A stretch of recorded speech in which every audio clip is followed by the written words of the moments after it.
Hello everyone, welcome to ओकुल, India के सबसे अफोर्डेबल लर्निंग प्लेटफॉर्म में आप सभी लोगों का स्वागत है। आइए अपने इस full course on Indian economy for UPSC, PCS and SSC exams को हम लोग आगे बढ़ाते हैं। और हमने इस कोर्स की स्टार्टिंग की है एनसीईआरटी क्लास 11th की जो टेक्स्ट बुक है that is Indian economic development के साथ, ठीक है। और इस बुक के हम लोग 8वें चैप्टर में यानी कि 8th चैप्टर में पहुंच चुके हैं, जो है इंफ्रास्ट्रक्चर यानी कि आधारिक संरचनाओं के ऊपर। और पिछले पार्ट में हमने इसको स्टार्ट किया है, पिछले लेक्चर में हमने इसका पार्ट 1 देखा था कि वहां पर हमने ये समझा था कि इंफ्रास्ट्रक्चर क्या होता है, ठीक है। व्हाट इज इंफ्रास्ट्रक्चर, उसका महत्व क्या है, रेलेवेंस क्या है। और हमने ये देखा था कि इंडिया में इंफ्रास्ट्रक्चर का स्टेट क्या है, कि जीडीपी का कितना हिस्सा जो है वो इंफ्रास्ट्रक्चर में खर्च किया जा रहा है, और बाकी देशों के कंपैरिजन में क्या चीज़ें हैं जो इंडिया में जिस तरीके से चीज़ें हो रही हैं, ठीक है। तो आगे इसमें बढ़ेंगे। हमने आपको बात करी थी कि 3 सेक्टर बेसिकली इंपॉर्टेंट है। एक है एजुकेशन का सेक्टर इंफ्रास्ट्रक्चर को लेकर, दूसरा एनर्जी है, तीसरा हेल्थ है। तो एजुकेशन की हम लोग जो है बात अपने 5th चैप्टर जो है हमारा इसी कोर्स का, इस बुक का, that is human capital formation in India, यानी कि भारत में मानव पूंजी का निर्माण, उस चैप्टर में हम लोग एजुकेशन को लेकर डिटेल में बात कर चुके हैं। तो यहाँ हमने जो बात करनी है वो आती है एनर्जी को लेकर यानी कि ऊर्जा को लेकर, और हेल्थ यानी कि स्वास्थ्य को लेकर। तो आज हम बात करेंगे एनर्जी को लेकर। तो स्टार्ट करेंगे चैप्टर। उससे पहले आप सभी लोगों से मैं फिर से एक बार रिक्वेस्ट करूंगा कि जो लोग इस कोर्स को, इस वीडियो सीरीज को फॉलो कर रहे हैं, जिनको ये पसंद आ रही है, वो लोग प्लीज ज्यादा से ज्यादा लाइक करें, ज्यादा से ज्यादा चीजों को शेयर करें, कम से कम 10 लोगों तक जरूर इन चीजों को पहुंचाएं। चीजों को अपने तक सीमित रखें ना रखें, ज्यादा से ज्यादा लोगों तक इन चीजों को पहुंचाएं, ज्यादा से ज्यादा शेयर करें। बाकी जो लोग इस चैनल पर नए हैं उनसे भी मैं रिक्वेस्ट करूंगा कि आप लोग भी चैनल को जरूर सब्सक्राइब कर लें, बेल आइकन प्रेस कर लें, सो दैट कि वीडियोस के नोटिफिकेशंस वगैरह जो है वो भी आप लोगों से बिल्कुल मिस ना हो, ठीक है। और हम लोग ये चाह रहे हैं कि आप लोगों को वीडियोस के साथ साथ नोट्स, क्विजेस, टेस्ट सीरीज वगैरह भी प्रोवाइड कराए जाए। तो उसके लिए हमें आपके साथ की, आपके सहयोग की ज़रूरत है, ठीक है। हमारा जो मिशन है कि आप सभी लोगों के लिए हम एजुकेशन को बिल्कुल अफोर्डेबल बना सकें, तो उस मिशन के तहत हमें आप लोगों के साथ की ज़रूरत है। अपना जितना भी योगदान हो सकता है, जितना भी कंट्रीब्यूशन हो सकता है, आप लोग प्लीज़ करने की कोशिश कीजिए। स्कैन एंड पे का ऑप्शन यहाँ पर दिया गया है, क्यूआर कोड को स्कैन करके आप लोग पेमेंट कर सकते हैं। अगर कोई यूपीआई आईडी के थ्रू अगर पेमेंट करना चाहता है तो उसके लिए यूपीआई आईडी भी यहाँ पर दी गई है, okul@axis बैंक। और बाकी अगर कोई इंटरनेट बैंकिंग के माध्यम से या डेबिट कार्ड, क्रेडिट कार्ड के माध्यम से अगर पेमेंट करने के इच्छुक हैं तो उनके लिए भी जो लिंक्स है वो नीचे डिस्क्रिप्शन बॉक्स में दिए हुए हैं, ठीक है। चलिए, तो इसी बात पे स्टार्ट करते हैं आज का लेक्चर। चलते हैं बुक की तरफ। देखिए, आज हमें बात करनी है यहाँ से, दैट इज एनर्जी यानी कि ऊर्जा, ठीक है। तो सवाल यहाँ पर पूछा जा रहा है कि why do we need energy, हमें एनर्जी की ज़रूरत क्यों है और ये किस फॉर्म में अवेलेबल है।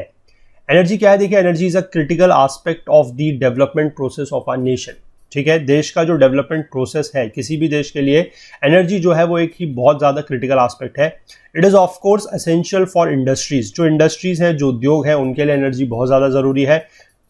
Now it is used on a large scale in agriculture and related areas, जैसे कि production and transportation of fertilizers, pesticides and farm equipments. तो इनके प्रोडक्शन के लिए, इनके ट्रांसपोर्टेशन के लिए, एक जगह से दूसरी जगह पहुंचाने के लिए भी जो है एनर्जी का यूज़ हो रहा है। तो आप ये कह सकते हैं कि एनर्जी सिर्फ और सिर्फ इंडस्ट्रीज में यूज़ नहीं हो रही है, बल्कि एग्रीकल्चर में भी यूज़ हो रही है, और उसके जो रिलेटेड एरियाज हैं यानी कि जो संबंधित क्षेत्र हैं वहाँ पर भी एनर्जी या ऊर्जा का यूज़ हो रहा है।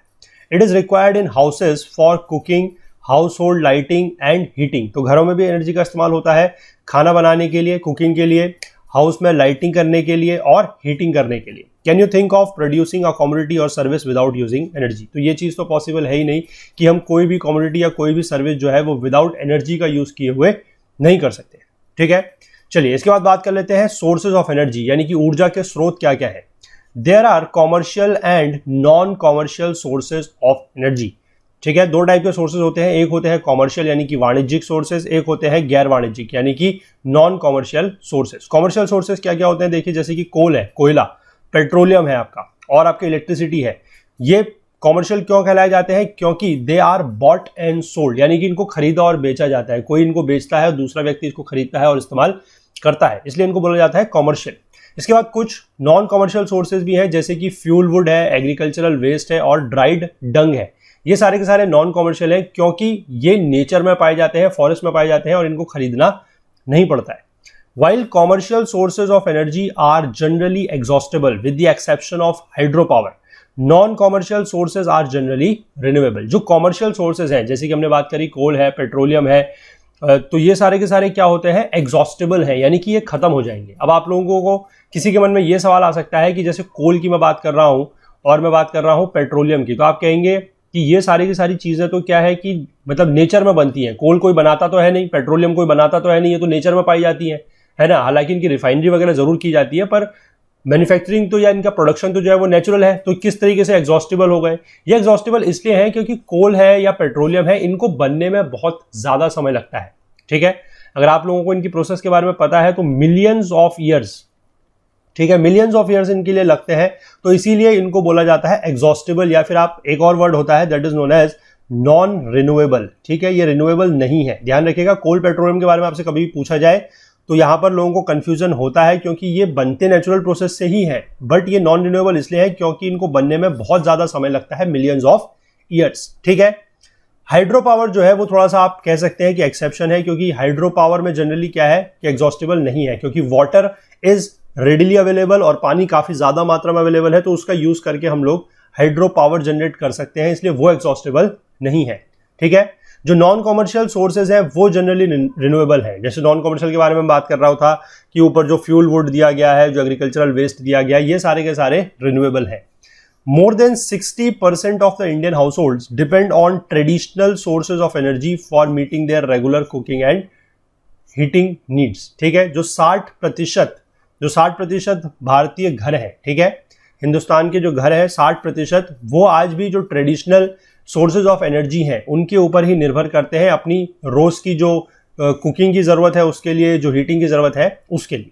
ठीक है, चलिए आगे इसमें देख लेते हैं non conventional sources of energy. ठीक है, non conventional sources of energy का मतलब होता है गैर पारंपरिक। ठीक है, जो बेसिकली ट्रेडिशनल दिया हुआ है उसको आप कन्वेंशनल सोर्सेज भी बोल सकते हैं। ठीक है, देखिए both commercial and non commercial sources of energy are known as conventional sources of energy. वही मैं बोल रहा हूं, जो कन्वेंशनल सोर्सेज है, ट्रेडिशनल सोर्सेज है, वो एक ही चीज है। इसके बाद कुछ 3 सोर्सेज ऐसे बताए गए हैं जो नॉन कन्वेंशनल सोर्सेज है। ठीक है, आप यहां पर ध्यान रखिएगा, कंफ्यूज मत होइएगा बिल्कुल भी। हमने 2 तरीके से क्लासिफिकेशन किया है, एक है कॉमर्शियल और नॉन कॉमर्शियल। कॉमर्शियल का मतलब है जिनको खरीदा जा सकता है, जैसे कि कोल, पेट्रोलियम, इलेक्ट्रिसिटी, और नॉन कॉमर्शियल का मतलब ऐसा है जो नेचर में या फॉरेस्ट में रेडिली अवेलेबल है, जैसे कि एग्रीकल्चरल वेस्ट है, आपका फ्यूल वुड है, आपका ड्राइड डंग वगैरह है, they are your non commercial sources.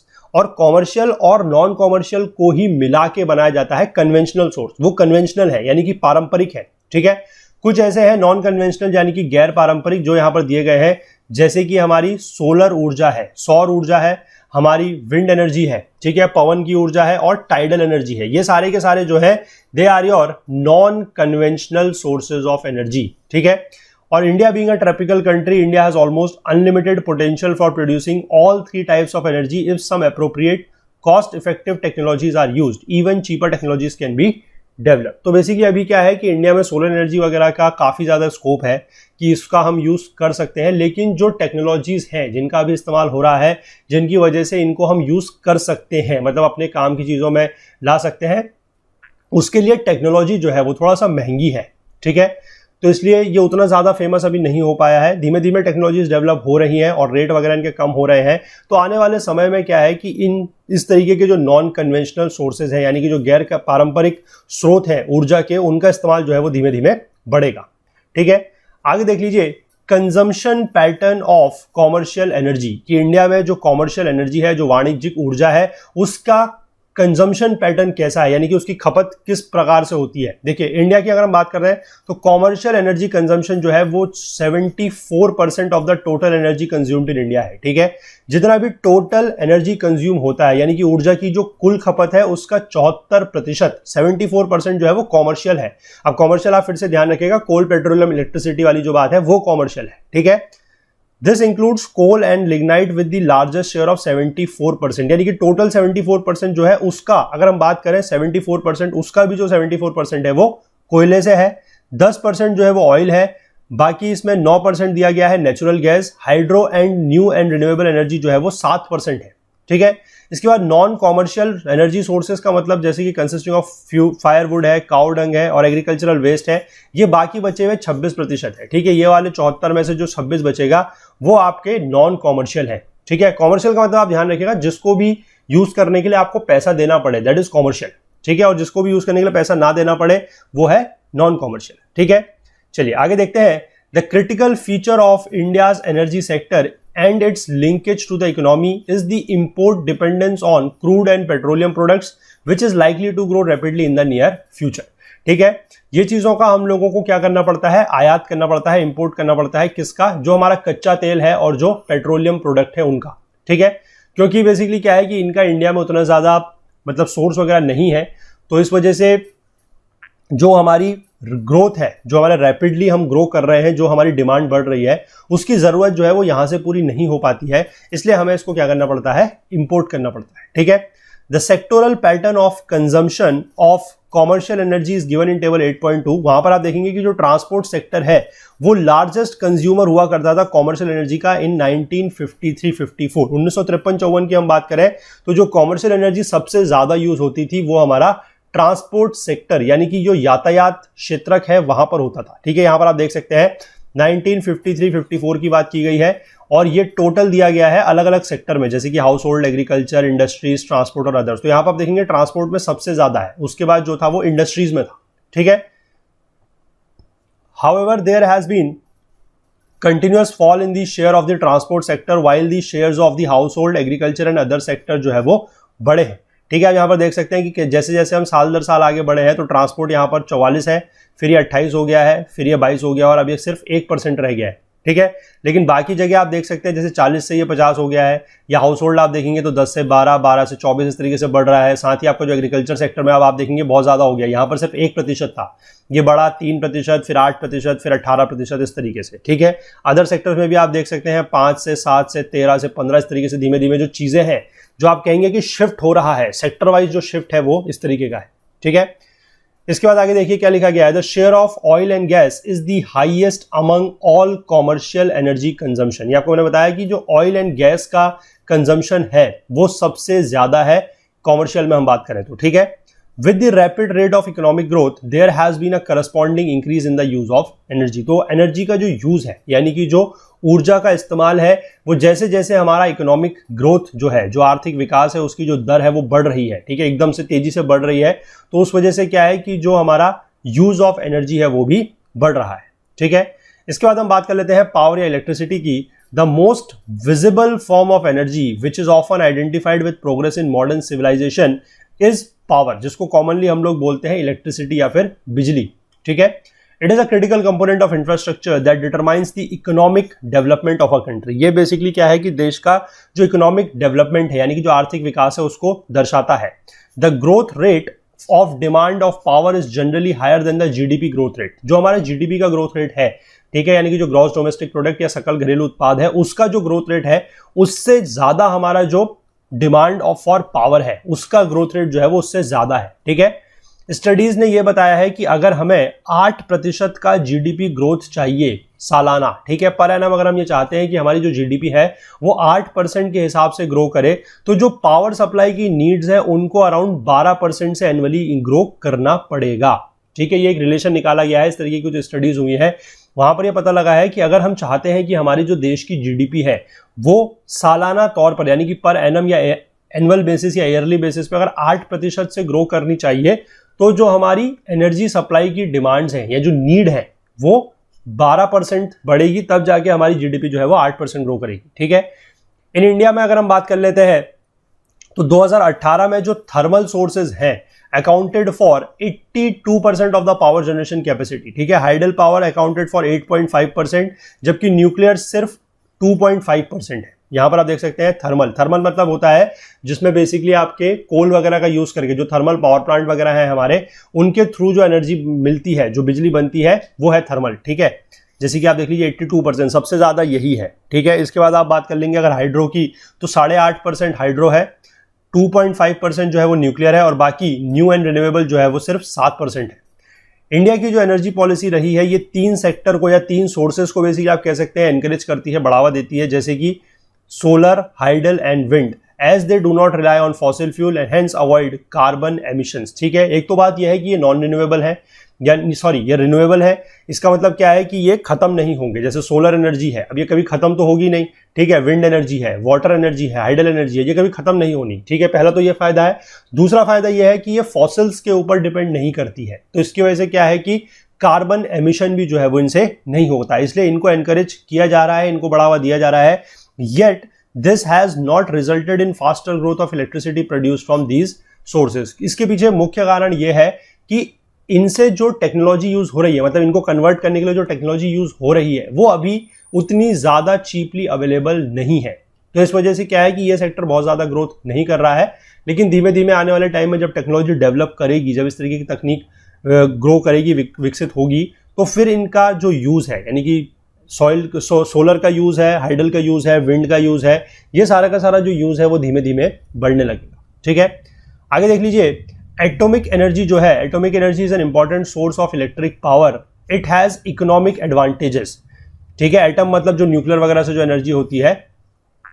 At present nuclear energy जो है वो सिर्फ 2.5% of the total energy consumption है, ठीक है, सिर्फ 2.5% against a global average of 13%। This is far too low. अगर ग्लोबल एवरेज की हम बात करते हैं तो वो 13% है, और उसके मुकाबले इंडिया में सिर्फ 2.5% है, तो ये काफी कम है। Hence, some scholars suggest to generate more electricity through atomic or nuclear sources, and yet a few others object about this from the viewpoint of environment and sustainable development. What do you think? ठीक है, कुछ scholars का ये मानना है, कुछ शिक्षाविदों का ये मानना है कि हमें ज्यादा से ज्यादा जो अपनी इलेक्ट्रिसिटी है, जो बिजली का उत्पादन है, वो ज्यादा से ज्यादा हमारा एटॉमिक या न्यूक्लियर सोर्सेज से करना चाहिए। बाकी काफी सारे लोग ये मानते हैं कि ऐसा नहीं किया जाना चाहिए, क्योंकि इससे क्या है कि जो हमारा एनवायरमेंट है, जो पर्यावरण है, उसको नुकसान पहुंचेगा, जो सस्टेनेबल डेवलपमेंट है उसको नुकसान पहुंचेगा। क्यों ऐसा होता है? अगर आप लोगों को इसके बारे में थोड़ा सा आइडिया है कि न्यूक्लियर के बेसिकली डिसएडवांटेजेस क्या है, ठीक है, तो मुझे आप लोग नीचे कमेंट सेक्शन में बताइएगा कि what is the disadvantage of using nuclear energy, ठीक है, disadvantage of using nuclear energy, ठीक है, न्यूक्लियर, या फिर इसको मैं यहां पर ब्रैकेट में एटॉमिक भी लिख देता हूं, एटॉमिक एनर्जी। इसके नुकसान क्या है ये आप मुझे नीचे कमेंट सेक्शन में बताइएगा, क्योंकि यहां पर ये लिखा गया है कि कुछ लोगों का ये मानना है कि एनवायरनमेंट को नुकसान है, सस्टेनेबल डेवलपमेंट को नुकसान है। तो ये जवाब आप नहीं बताएंगे कि एनवायरनमेंट को नुकसान है और ये नुकसान है। इसके अलावा आप लोगों को जो भी चीज ध्यान आती है, या जो भी आप लोगों को पता है कि इसके डिसएडवांटेज क्या है या नुकसान क्या है न्यूक्लियर एटॉमिक एनर्जी को यूज करने के, ये आप नीचे कमेंट सेक्शन में बताइएगा, ठीक है। चलिए, इसके बाद हम देख लेते हैं some challenges in the power sector, की ऊर्जा के क्षेत्रक में कुछ चुनौतियां क्या है। देखिए, electricity generated by various power stations is not consumed entirely by ultimate consumers। जो इलेक्ट्रिसिटी प्रोड्यूस की जाती है, जो बिजली का उत्पादन होता है पावर स्टेशंस द्वारा, वो पूरी की पूरी जो है, जो हमारे एंड कंज्यूमर्स हैं, यानी कि आप और हम जैसे घरों में बिजली यूज कर रहे हैं या इंडस्ट्रीज वगैरह में बिजली यूज हो रही है, तो सारी की सारी जितनी बिजली बनती है वो उन लोगों तक नहीं पहुंचती है। A part is consumed by power station auxiliaries. जो पावर स्टेशन में ऑक्सिलरीज हैं, ऑक्सिलरीज मतलब आप कह सकते हैं जो सहायक इकाइयां हैं, कि जैसे मान लीजिए वहां पर कोई इस तरीके की मशीन है जिसको चलाने के लिए आपको खुद से बिजली की जरूरत है, क्योंकि वहां पर भी जैसे पावर प्लांट है, अगर हम बात करें कोई किसी पावर प्लांट की, तो वहां पर क्या है कि बहुत सारी ऐसी मशीनें होंगी जिसको चलाने के लिए खुद बिजली की जरूरत है, ठीक है, तो वहां पर भी कुछ बिजली का यूज होगा। उसके बाद जब हम उसको ट्रांसमिट करेंगे, यानी कि जैसे हमारा बिजली क्या है कि पहले जब बिजली आती है तो वो पावर हाउस में जाती है, ठीक है, उसमें जो वायरिंग वगैरह है जिसके थ्रू वो बिजली ट्रांसमिट होगी, वहां पर भी लॉस होता है, ठीक है, loss in transmission. What we get in our houses and offices factories is the net availability, ठीक है, वो ग्रॉस नहीं है, वो नेट है। नेट मतलब जितना, जैसे आपका जितनी टोटल एनर्जी प्रोड्यूस हुई उसमें से जितनी आपकी ऑक्सिलरीज में यूज हुई, ठीक है, मैं इसको इस तरीके से लिख देता हूं कि अगर आपका जो नेट है, अगर आप कहें कि नेट पावर हमारे पास जो अवेलेबल है घरों में या इंडस्ट्रीज वगैरह में हम बात करें, तो net power available is equal to gross power generated, यानी कि जितनी टोटल पावर जो है वो पावर प्लांट में बन रही है, ठीक है, इसमें से आप माइनस कर लीजिए जो आपकी ऑक्सिलरीज में यूज हो रही है, ठीक है, यूज्ड इन ऑक्सिलरीज, जो हमारे पावर ऑक्सिलरीज में यूज हो रही है उनको आप लोग हटा लीजिए, ठीक है, और इसके बाद जो माइनस आपके ट्रांसमिशन लॉसेस हैं उनको भी आप यहां से हटा दीजिए, तो बाकी जो हमारे पास आएगी वो होगी नेट, ठीक है। चलिए इसके आगे देख लेते हैं। Some of the challenges that India's power sector face today are, क्या क्या चैलेंजेस हैं, क्या क्या चुनौतियां हैं, ये देख लीजिए। पहला है India's installed capacity to generate electricity is not sufficient to feed the high economic growth. ठीक है, जो हमारी इंस्टॉल्ड कैपेसिटी है क्या करने की, इलेक्ट्रिसिटी को जनरेट करने की, पैदा करने की, वो पर्याप्त नहीं है, वो नॉट सफिशिएंट है to feed the high economic growth, यानी कि जितना हमारा इकोनॉमिक ग्रोथ है उसको उसकी जरूरत पूरी करने के लिए वो पर्याप्त नहीं है। In order to meet the growing demand for electricity India's commercial energy supply needs to grow at about 7%। ठीक है, कि 7% की दर से जो है एनर्जी सप्लाई नीड्स जो है वो बढ़नी चाहिए। At present India is able to add only 20,000 megawatt a year, सिर्फ और सिर्फ इंडिया जो है वो 20,000 मेगावाट यानी कि 20,000 मेगावाट ही ऐड कर पा रहा है। Even the installed capacity is under utilize because plants are not run properly, जो प्लांट्स हैं वो सही तरीके से नहीं चलाए जाते हैं। इसकी वजह से क्या है कि जो इंस्टॉल्ड कैपेसिटी है उसका भी इस्तेमाल सही तरीके से नहीं हो रहा है। प्लांट सही तरीके से नहीं चले जाते, इसका मतलब क्या है कि आपको पता है कि जो थ्रू आउट द डे का समय है, जो दिन के 24 घंटे हैं, उस समय हर समय जो है वो डिमांड ज्यादा नहीं रहती है। जैसे मान लीजिए रात का समय है तो उस समय डिमांड कम हो जाएगी। ठीक है, ऑब्वियस सी बात है। जो शाम वगैरह का टाइम है वहां पर क्या है कि बहुत सारी लाइट्स वगैरह जलती हैं घरों वगैरह में, तो उसकी वजह से क्या है कि जो डिमांड है वो वहां पर बढ़ जाएगी। आप गर्मियों की बात करें तो गर्मियों में क्या है कि आपके एसी कूलर पंखे वगैरह ज्यादा चलते हैं तो वहां पर डिमांड बढ़ जाएगी। तो इस तरीके का क्या है कि डिमांड जो है वो शिफ्ट करती है, हमेशा डिमांड जो है वो एक तरीके से नहीं रहती है, कभी डिमांड ज्यादा होती है, कभी डिमांड कम होती है। तो उसके अकॉर्डिंग जो पावर प्लांट्स का आप कह सकते हैं जो उनका ऑपरेशन है वो भी सही तरीके से होना जरूरी है, कि किस तरीके से जो बिजली है वो ज्यादा मतलब जिस समय ज्यादा जरूरत है उस समय ज्यादा सप्लाई की जाए, जिस समय कम जरूरत है उस समय कम सप्लाई की जाए, क्योंकि ये सारी चीजें मैनेज करना बहुत जरूरी है। अदरवाइज अगर मान लीजिए जरूरत ज्यादा है और कम अगर सप्लाई हो रही है तो क्या होगा कि बिजली की शॉर्टेज हो जाएगी, और अगर जरूरत कम है और ज्यादा अगर सप्लाई हो रही है तो उस समय क्या होगा कि फिर वेस्टेज होता है। ठीक है, उसके पीछे पूरी एक टेक्नोलॉजी अलग है बेसिकली, उसका लोड शिफ्टिंग वगैरह को लेकर, वो आप उसमें मत जाइएगा। अब इतना समझ के चलिए कि अकॉर्डिंग टू द नीड्स या अकॉर्डिंग टू द डिमांड जो है, अगर हम एनर्जी को सही तरीके से प्रोवाइड नहीं कर रहे हैं तो दैट इज बेसिकली आप कह सकते हैं मिसमैच इन द प्रोडक्शन और mismatch in the supply and consumption. और उसकी वजह से क्या है कि प्रॉब्लम आती है, उस वजह से क्या है कि जो हमारे प्लांट्स हैं वो सही तरीके से नहीं चल रहे हैं, वो भी एक बहुत बड़ा चैलेंज है। स्टेट इलेक्ट्रिसिटी बोर्ड जो है विच डिस्ट्रीब्यूट इलेक्ट्रिसिटी इनकर लॉसेज एक्सीड्स 20,000 करोड़। जो हमारे स्टेट इलेक्ट्रिसिटी बोर्ड है, ठीक है, जो बिजली को क्या करते हैं डिस्ट्रीब्यूट करते हैं, जो लोगों तक बांटते हैं, उनका भी बहुत ज्यादा नुकसान हो रहा है। वो 20,000 करोड़ से ज्यादा का लॉस उनको झेलना पड़ रहा है। This is due to transmission and distributing losses. एक तो यही बात है कि जो ट्रांसमिशन का लॉस होता है, डिस्ट्रीब्यूशन का लॉस होता है, रॉन्ग प्राइसिंग ऑफ इलेक्ट्रिसिटी है and other inefficiency. Some scholars also say that distribution of electricity to farmers is the main reason for the losses, क्योंकि फार्मर्स वगैरह को जो बिजली दी जाती है वो बड़े सब्सिडाइज रेट में दी जाती है, तो उसका क्या है कि फायदा जो है वो एज सच जो मतलब बिजली डिस्ट्रीब्यूट वगैरह कर रहे हैं जो स्टेट इलेक्ट्रिसिटी बोर्ड है उसको उनका नुकसान उठाना पड़ता है। ठीक है, electricity is also stolen in different areas which also adds to the woes of SEBs. ठीक है, बिजली की चोरी वगैरह भी बहुत होती है, आप लोगों को पता होगा, तो इसकी वजह से भी जो है वो नुकसान झेलना पड़ता है। इसके बाद private sector power generators are yet to play their role in the major way. Same is the case with foreign investors. जो प्राइवेट सेक्टर्स हैं वो भी इस क्षेत्र में काफी आ चुके हैं अब, और वो भी अपनी अहम भूमिका जो है वो निभा रहे हैं। और इसी तरीके से जो हमारे फॉरेन इन्वेस्टर्स हैं, जो विदेशी निवेशक हैं, वो भी इस सेक्टर में आके अपना रोल प्ले कर रहे हैं। There is general public unrest due to high power tariffs and prolonged power cuts in different parts of the country. ये भी एक समस्या है कि जिस तरीके से कभी कभी क्या होता है कि बिजली के दाम बहुत ज्यादा बढ़ जाते हैं, ठीक है, उसकी वजह से लोग हंगामा करते हैं, लोग अपनी नाराजगी जताते हैं, या फिर अब जो प्रोलॉन्ग्ड पावर कट्स हैं, यानी कि जो बिजली का कट होता है जिसको बोला जाता है कटौती, ठीक है, कि बिजली आप लोगों के घरों में चली जाती है, वो काफी ज्यादा लंबे समय में के लिए होती है। ठीक है, किसी किसी जगह में ऐसा होता है कि ज्यादा लंबे समय के लिए होती है, तो उस वजह से भी क्या है कि लोग काफी ज्यादा नाखुश हो जाते हैं या नाराज हो जाते हैं। इसके बाद है कि thermal power plants which are the mainstay of India's power sector are facing shortage of raw material and coal supplies. तो हमने देखा कि किस तरीके से जो थर्मल पावर प्लांट है, जो 82% ऑफ द कंजम्पशन, जो टोटल एनर्जी का कंजम्पशन हो रहा है, इलेक्ट्रिसिटी का कंजम्पशन जनरेशन हो रहा है, उसका 82% यानी कि 82% जो है वो थर्मल पावर प्लांट्स के थ्रू हो रहा है। ठीक है, और इनको भी थोड़ा सा मतलब जो चुनौती है, जो शॉर्टेज इन लोगों को हो रही है, वो किसकी शॉर्टेज है? रॉ मटेरियल्स की और जो कोल वगैरह है उसकी, क्योंकि कोल जो है वो सबसे ज़्यादा ज़रूरी है। जब तक कोल वगैरह नहीं होगा तब तक थर्मल पावर प्लांट्स रन नहीं कर सकते। 10 continued economic development and population growth are driving the demand for energy faster than what India is producing currently. यानी कि जो हमारा इकोनॉमिक ग्रोथ हो रही है, जो आर्थिक विकास हो रहा है, जो हमारी पॉपुलेशन तेजी से बढ़ रही है, उस वजह से क्या है कि जो हमारी एनर्जी की डिमांड है वो बहुत ज़्यादा बढ़ती जा रही है। ठीक है, और जितना अभी इंडिया प्रोड्यूस कर रहा है उससे कहीं ज़्यादा वो डिमांड है। मोर public investment, better research and developmental efforts, exploration, technological innovation and use of renewable energy sources can ensure additional supply of electricity. तो बेसिकली किस तरीके से हम इस समस्या से थोड़ा सा कह सकते हैं कि इसको आसान कर सकते हैं, हल कर सकते हैं, कि पब्लिक इन्वेस्टमेंट ज़्यादा हो। ठीक है, यानी कि जो सरकार वगैरह है वो इसमें ज़्यादा खर्च करे।